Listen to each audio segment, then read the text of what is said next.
Pues la gente tiene que venir a ver Halloween Party porque se lo va a pasar genial, se lo va a pasar de miedo porque es una comedia made in USA, que significa que es inspiración divina de América, ¿vale? Es una comedia que hace homenaje a las películas para adolescentes americanas, años 80, años 90, ¿no? Y jugamos con un poquito todo ese mundo adolescente inspirado en las películas americanas.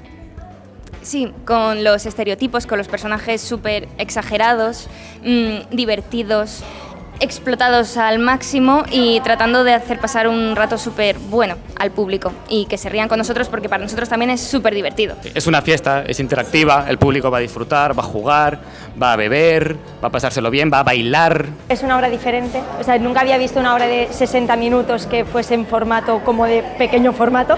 O sea, nunca había visto tanta interacción con el público.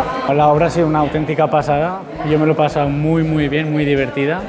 Además el guión ha sido espectacular. Estaba muy guay porque los personajes son súper explosivos. Ha habido uno en concreto que me ha gustado muchísimo, así que venid a verla porque no tiene desperdicio. Te sientes dentro de la escena. Son 60 minutos que se pasan súper rápidos, he de recomendar. Y eso, que se lo van a pasar muy bien, así que tenéis que venir a ver Halloween Party, Bosque 1.